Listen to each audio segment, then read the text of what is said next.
بسم اللہ الرحمن الرحیم الحمد للہ رب العالمین والصلاة والسلام علی رسولہ الکریم وعلی آلہ واصحابہ اجمعین وعلی کل من تبعہم بإحسان الی یوم الدین. اما بعد، اللہ تبارک و تعالیٰ کے فضل و کرم سے رمضان المبارک شروع ہو چکا ہے، اور اللہ تبارک و تعالیٰ کی رحمت کی گھٹائیں صاحبان ایمان پر الحمدللہ جھوم جھوم کر برس رہی ہیں. اللہ تعالیٰ نے، جیسا میں نے پچھلے جمعہ کو عرض کیا تھا، یہ مہینہ اللہ تبارک و تعالیٰ نے ہم سب لوگوں کے لیے ایک عظیم نعمت بنایا ہے کہ جب ہم سال کے 11 مہینے اپنی دنیاوی مصروفیتوں میں منہمک ہو کر اللہ تبارک و تعالیٰ کے ساتھ تعلق کچھ کمزور کر بیٹھتے ہیں، تو اللہ تبارک و تعالیٰ ہمیں کھینچ کر بلا لیتے ہیں اس مہینے میں.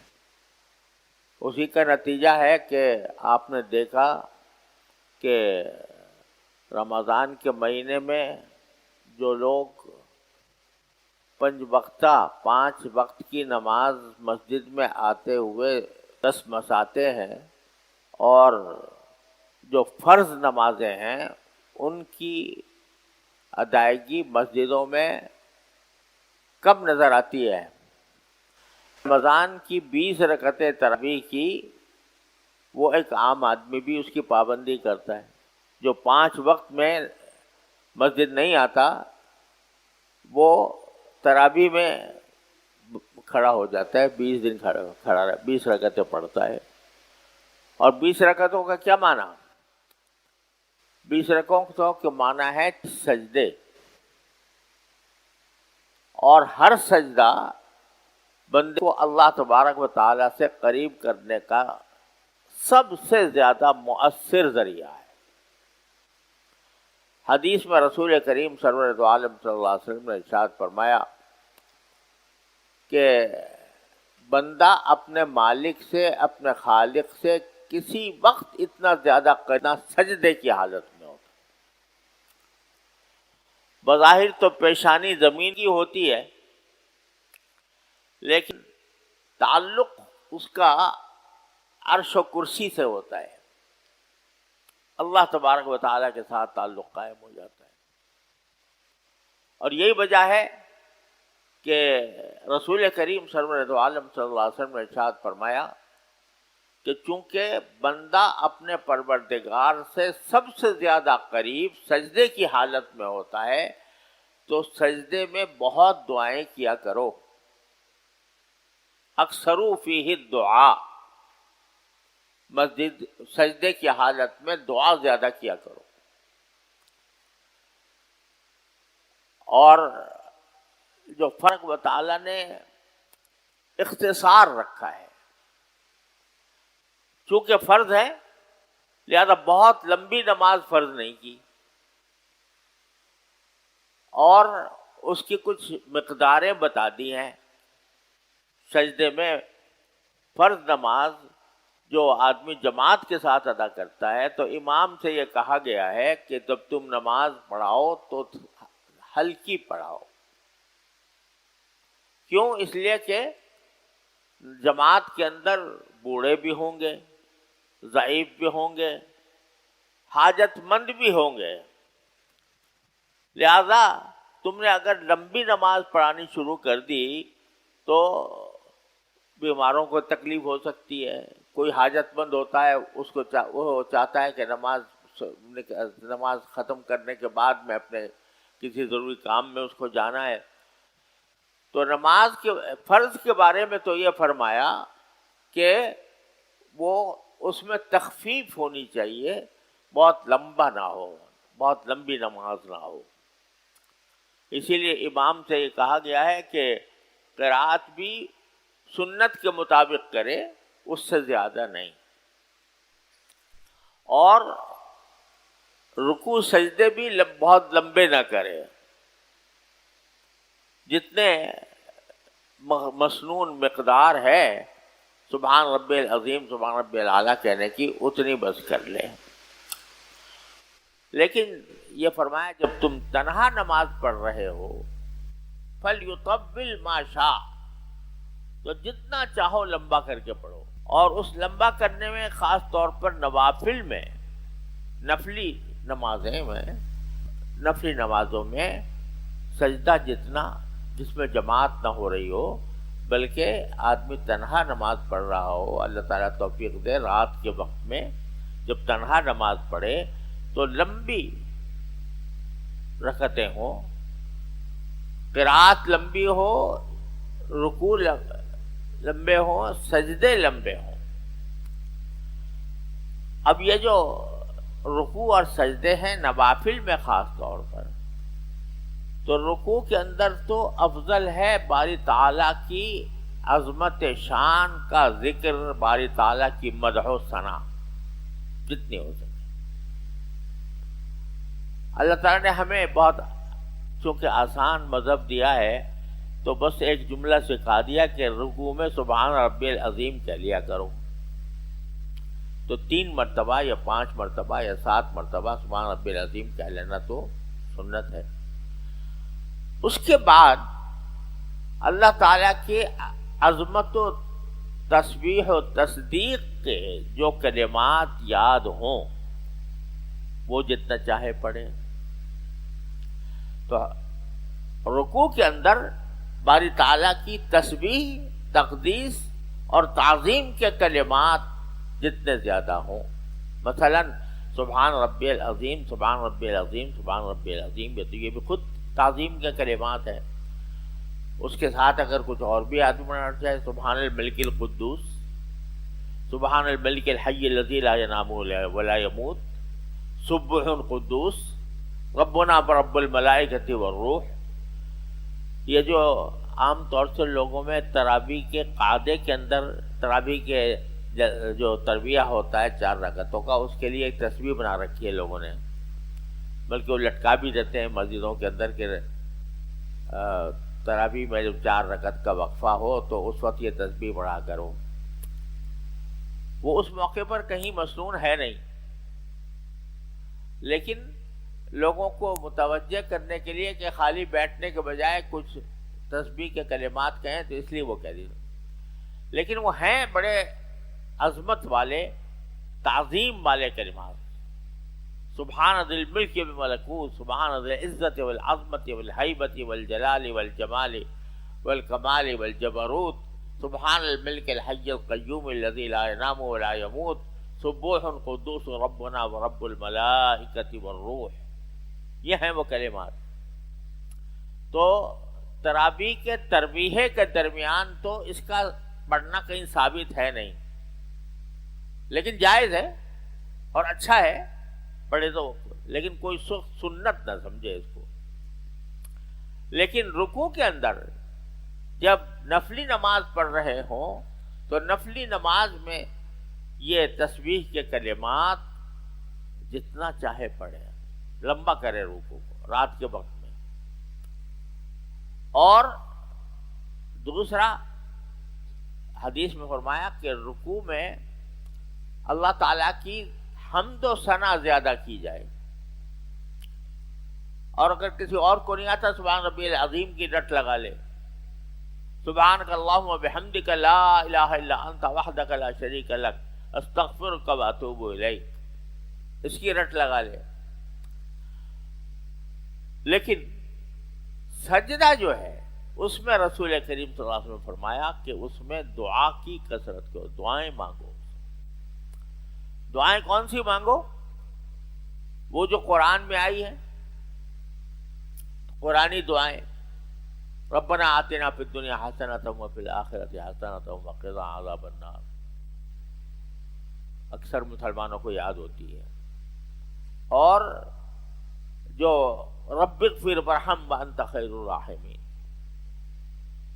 رب اوزعنی ان اشکر نعمتک التی انعمت علی، ربنا لا تزغ قلوبنا بعد اذ ہدیتنا وہب لنا من لدنک رحمۃ انک انت الوہاب. قرآن میں جو دعائیں رسول کریم صلی اللہ علیہ وسلم نے سکھائی ہے، قرآن میں جو آئی ہے. اور قرآنی دعاؤں کے اندر یہ خاصیت ہے کہ چونکہ اللہ تعالیٰ نے خود سکھائی ہے، تو جب اللہ تعالیٰ خود سکھائیں کہ یہ دعا کیا کرو مجھ سے، تو بعید ہے اللہ تعالیٰ کی رحمت سے کہ خود ہی سکھا رہے ہیں کہ یہ دعا کرو اور پھر رد بھی کر دیں. یہ مشکل ہے.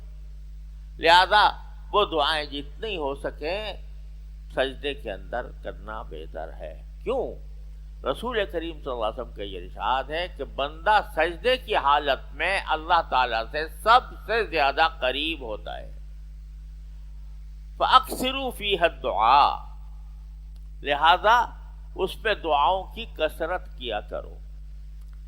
قرآنی دعائیں اور وہ دعائیں جو رسول کریم صلی اللہ علیہ وسلم سے منقول ہیں، جن کو ادعیہ معصورہ کہا جاتا ہے، وہ مناجات مقبول میں لکھی ہوئی ہیں، الحزب العظم میں لکھی ہوئی ہیں، ان میں سے کوئی دعا کیا کرو.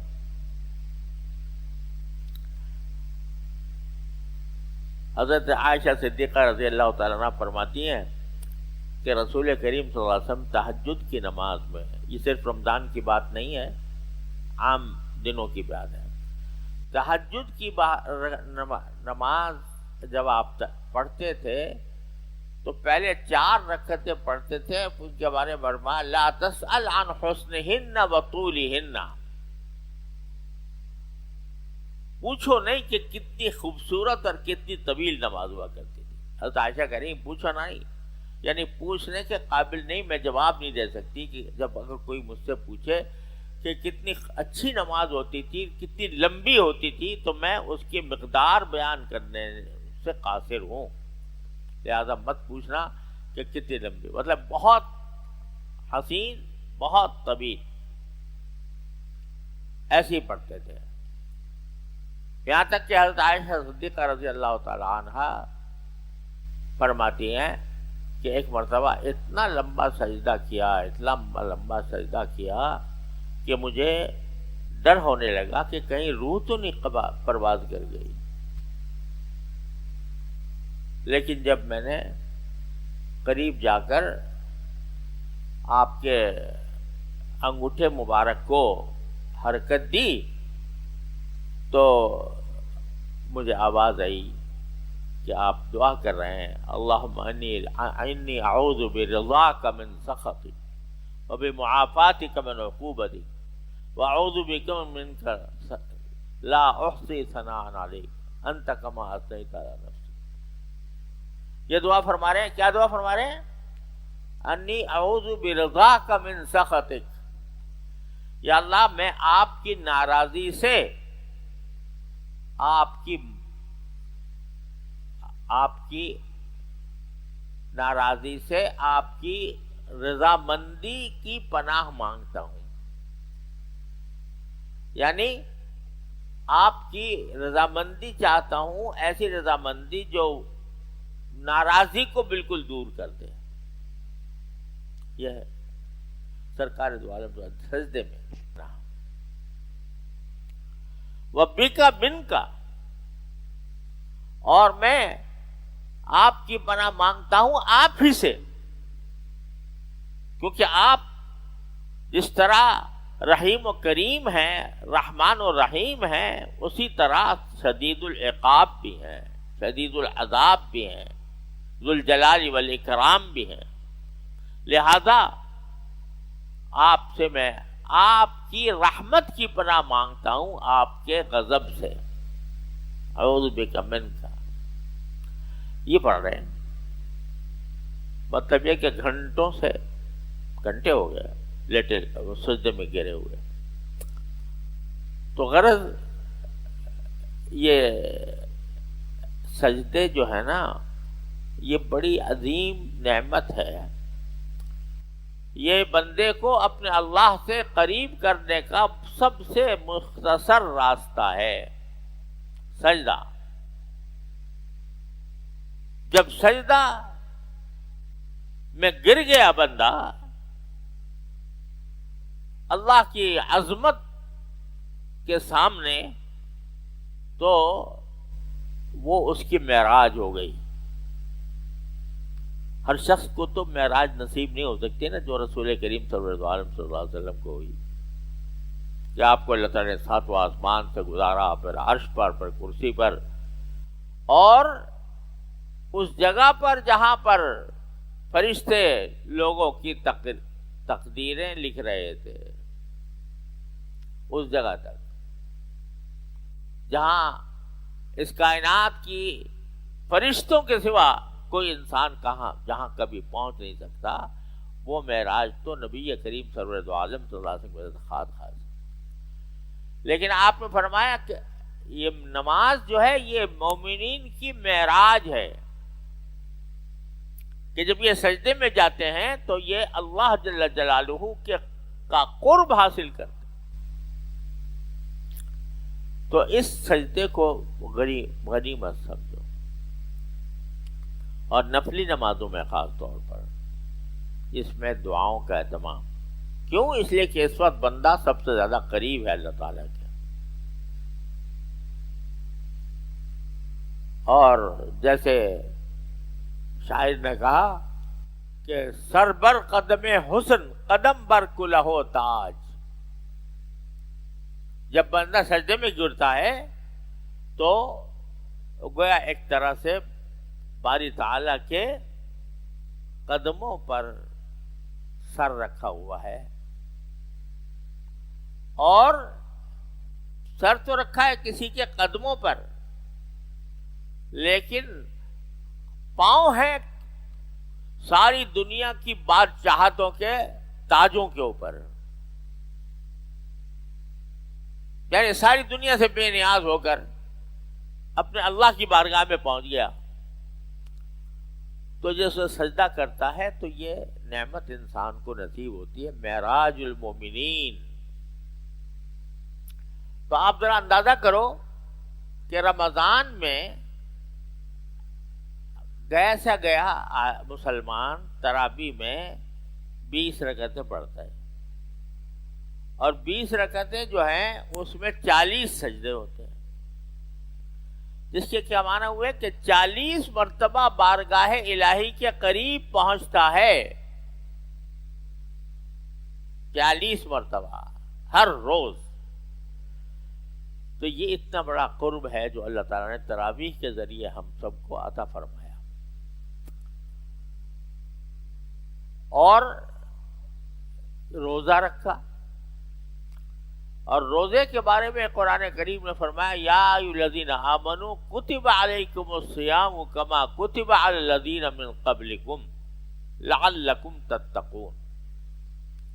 کیا ایمان والو، تم پر روزے فرض کیے گئے ہیں جس طرح پچھلی امتوں پر روزے فرض کیے گئے تھے.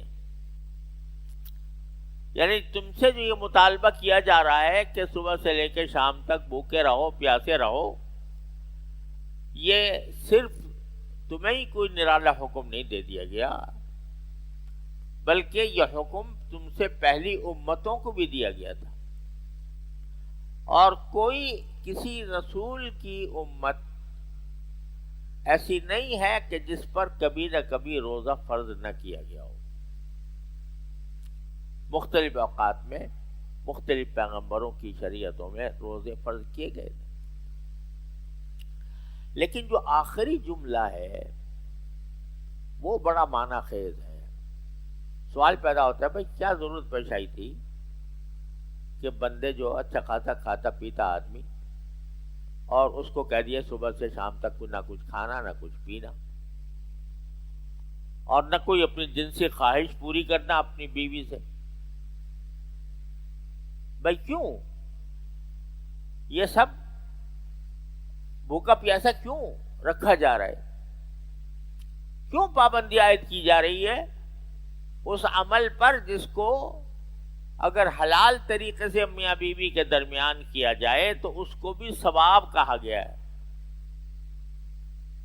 تو اس کو بھی منع کر دیا، کھانے کو بھی منع کر دیا، پینے کو بھی منع کر دیا. حالانکہ کھانا پینا انسان کی زندگی کی ضروریات میں سے. تو اس کی وجہ جو بیان فرمائی قرآن کریم نے وہ بڑی معنی خیز ہے. وجہ یہ بیان فرمائی کہ لعلکم تتقون، یہ ہم نے اس لیے روزے فرض کیے ہیں تاکہ تمہارے اندر تقوی پیدا ہو. یعنی یہ تقوی پیدا کرنے کی مشق کرائی جا رہی ہے رمضان میں. وہ کیسے کہ روزے میں کیا ہوتا ہے، جب بندہ روزہ رکھتا ہے تو وہ روزے کا مطلب یہ کہ بھوک لگ رہی ہے اور دل کا تقاضا ہوتا ہے کھاؤں، مگر کھاتا نہیں. کیوں نہیں کھاتا؟ اس لیے نہیں کھاتا کہ میرے اللہ نے منع کیا ہے. پیاس لگ رہی ہے، گرمی کی شدت ہے، فریج میں پانی ٹھنڈا رکھا ہوا ہے، دل اس کی طرف راغب بھی ہو رہا ہے، کوئی دیکھنے والا بھی نہیں ہے، لیکن کوئی مسلمان روزہ دار پانی پیے گا؟ نہیں پیے گا. کیوں نہیں پیے گا؟ اس لیے نہیں پیے گا کہ میرے اللہ نے منع کر رکھا ہے. تو یہ جو روزہ ہے یہ تقوی کی ریہرسل ہے، یہ تقوی کی ٹریننگ ہے کہ دیکھو مہینہ بھر اس طرح گزارو کہ دل چاہ رہا تھا کھانے کو نہیں کھائیں گے، دل چاہ رہا تھا پانی کو نہیں پیئیں گے، دل چاہ رہا تھا اپنی اہلیہ کے ساتھ ہم جائز تعلق قائم کریں گے، نہیں کریں گے. یہ جو بار بار تم اپنے نفس کی خواہش کو کچل رہے ہو، کھانے کی خواہش کچل دی، رونے پینے کی خواہش کچل دی، یہ جو خواہشیں کچل رہے ہو نا، یہ سب تمہیں ٹرین کیا جا رہا ہے، تمہیں تربیت دی جا رہی ہے کہ رمضان میں تم نے میرے حکم کی خاطر میرے منع کرنے سے کھانے سے بھی روکے، پینے سے بھی روکے، جنسی تعلقات سے بھی روکے. تو اب جب رمضان گزر جائے تو اب کھانے پینے پر تو کوئی رکاوٹ نہیں، اور حلال طریقے سے بیوی سے لذت لینے سے بھی کوئی رکاوٹ نہیں. لیکن کچھ چیزیں ہیں جو ہم نے تم کو منع کر رکھی ہیں.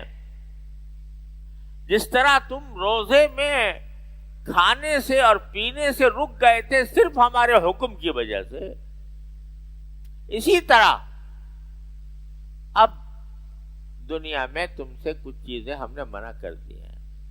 کیا کر دی ہیں؟ کہ تمہیں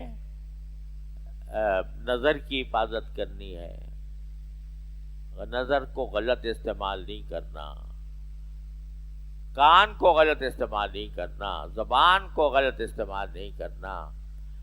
تو جس طرح وہاں کھانے پینے کی خواہش ہو رہی تھی مگر تم نے اس خواہش کو کچل دیا، اسی طرح باہر کی زندگی میں جو خواہشیں تمہیں ہو رہی تھی کہ فلاں چیز کو دیکھ کر مزہ لے لوں، فلاں فلم دیکھ لوں، فلاں الیاذ باللہ عورت رقاصہ کو دیکھ لوں، تو اس خواہش کو بھی تمہیں اسی طرح کچلنا ہوگا جس طرح روزے میں تم نے کھانے اور پینے کی خواہش کو کچلا تھا. یہ مشق تم سے کرائی جا رہی. تو اب یہ تو کوئی بات نہ ہوئی کہ مہینے بھر تو اللہ میاں کے فرما بردار رہے اور جائز حلال چیزوں کو بھی چھوڑ دیا اس کے کہنے پر، جو پہلے ہی سے حرام ہے، پہلے ہی سے ناجائز ہیں، چاہے رمضان ہو یا غیر رمضان، ان کو نہ چھوڑا. تو یہ کیسا روزہ ہوا؟ اب دل میں یہ خواہشات پیدا ہو رہی ہے کہ میں زیادہ سے زیادہ مال کمانے کے لیے رشوت لے لوں. خواہش پیدا ہو رہی ہے. اب تو خواہش سے آگے بڑھ کر لوگوں نے اس کو حق بنا لیا ہے، اپنا فرض بنا لیا ہے، مجھے رشوت ملنی چاہیے. تو یہ جو خواہش دل میں پیدا ہو رہی ہے رشوت لینے کی، جس طرح تم نے روزے میں کھانے کی خواہش کو کچلا تھا، اس طرح اس رشوت کی خواہش کو بھی کچلو، حرام خوری سے کی عادت کو بھی کچلو، ورنہ یہ کیا بات ہوئی؟ جو حلال چیزیں تھیں تم نے اللہ کے کہنے سے وہ چھوڑ دی، کھانا پینا چھوڑ دیا، جو پہلے ہی سے حرام تھی وہ نے چھوڑی۔ رشوت لے رہے ہیں رمضان کے اندر، صبح کو سحری کھائی اور سحری کھا کے روزہ رکھا، اللہ تعالیٰ سے اقرار کیا کہ اللہ میں نے یہ روزہ آپ کے لیے رکھا ہے، اور دفتر میں پہنچے اور وہاں پر کوئی حاجت مند آیا، اس سے کہا اتنے پیسے نکالو رشوت کے، اور رشوت کے پیسے جیب میں ڈال کر شام کو افطاری خرید کے لے گئے، رشوت کے پیسوں سے افطاری خریدی، افطاری خرید کر تو جو روزہ رکھا تھا اس روزہ رکھ کر افطار کر رہے ہیں حرام سے۔ یہ کیا روزہ ہوا بھائی؟ قرآن نے تو، حدیث میں رسول کریم صلی اللہ علیہ وسلم نے تو فرمایا یہ صبر کا مہینہ ہے، یہ مواسات کا مہینہ ہے، یعنی ایک دوسرے کی ہمدردی کا مہینہ ہے، ایک دوسرے کے ساتھ غمخواری کا مہینہ ہے، پیار کا مہینہ ہے۔ جتنا زیادہ تم لوگوں سے پیار کرو گے، لوگوں کے ساتھ ہمدردی کرو گے، اتنا ہی اللہ تعالیٰ کے قریب ہوگے۔ اور تم نے کیا کیا کہ روزہ رکھ کے تو گویا اللہ میاں پر بہت بڑا احسان کر دیا کہ بھئی ہم نے روزہ رکھا ہے، اب ہم پر 7 خون معاف ہو گئے ہیں۔ ہم چاہیں کسی کے رشوت سے بموڑے مال یا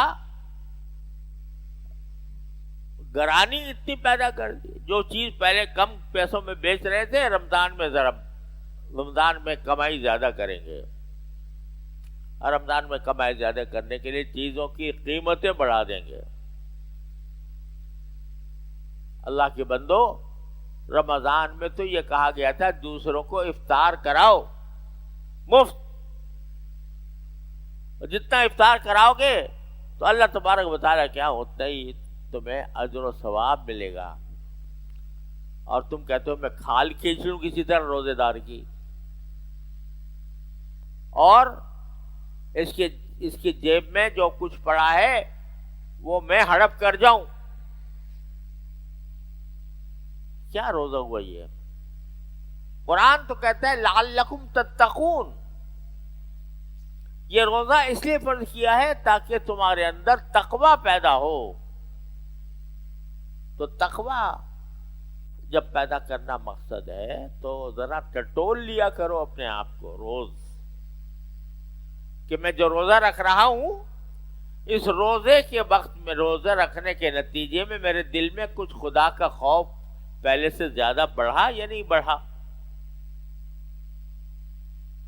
جب اللہ نے کہا ہے کہ روزے کا مقصد یہ ہے کہ تقوی بڑھے، تو ذرا ٹٹول لیا کرو اپنے آپ کو، جائزہ لے لیا کرو کہ روزہ تو رکھ لیا میں نے، روزہ رکھنے کے نتیجے میں لوگوں کے ساتھ پیار بڑھا، محبت بڑھی، ہمدردی کرنے کا جذبہ پیدا ہوا، یا ان کو لوٹنے کا جذبہ پیدا ہوا؟ جو پہلے تھا وہ ویسا کا ویسا ہی ہے کہ اس کو لوٹ لوں کسی طرح، اس کو کنگال کر کے میں اپنے جیب میں پیسے بھر لوں۔ یہ جذبہ کچھ کم ہوا کہ نہیں ہوا؟ اگر ہوا تو الحمدللہ روزے کا مقصد بھی حاصل ہو رہا ہے۔ لیکن اگر یہ نہیں ہوا تو خدا کے بندو ذرا غور کرو کہ حلال سے تو پرہیز کر رہے ہو، حرام سے پرہیز نہیں کرتے۔ افطار حرام پہ ہو رہا ہے، آمدنی حرام ہے۔ یہ جو آج کل ہم بعض اوقات دیکھتے ہیں کہ دعائیں کرتے ہیں قبول نہیں ہوتی، کیوں نہیں ہوتی؟ حدیث میں رسول کریم صلی اللہ علیہ وسلم نے ارشاد فرمایا کہ بعض مرتبہ لوگ انتہائی عاجزی سے دعائیں کرتے ہیں، لیکن عاجزی سے دعا کرنے کے باوجود یہ ہوتا ہے کہ کھانا ان کا حرام، پہننا ان کا حرام، اور جس گوشت سے، جس مال سے ان کا گوشت کو غذا ملی ہے وہ مال بھی حرام۔ فَأَنَّا يُسْتَجَابُ لَهُ الدُّعَاء، جب اپنے آپ کو سر سے لے کر پاؤں تک حرام آمدنی سے تیار کیا ہے یہ بدن، تو اس تیاری کے بعد دعا کہاں سے قبول ہے؟ حضور اقدس صلی اللہ علیہ وسلم کا ارشاد، دعائیں اس لیے قبول نہیں ہو رہی۔ تو بھائی یہ مشق ہے، یہ تربیت ہے۔ رمضان کا مہینہ ایک تربیتی کورس ہے جس سے ہمیں گزارا جا رہا ہے۔ اس کی قدر و قیمت، اس کی اہمیت، اس کا اصل فائدہ، اس کا اصل مقصد سمجھ کر اس کے مطابق یہ ایام گزارنے چاہیے۔ اللہ تبارک و تعالیٰ اپنے فضل و کرم سے ہم سب کو اس کا احساس پیدا فرما دے، اور روزے کی جو اصل حقیقت ہے اس کو سمجھ کر یہ رمضان کا مہینہ اس طرح گزاریں کہ اس میں نہ کوئی جھوٹ بولیں گے، نہ کوئی غیبت ہوگی، نہ کوئی حرام کام کریں گے، نہ حرام کمائی کریں گے، بلکہ دوسروں کے ساتھ ہمدردی کا معاملہ کریں گے۔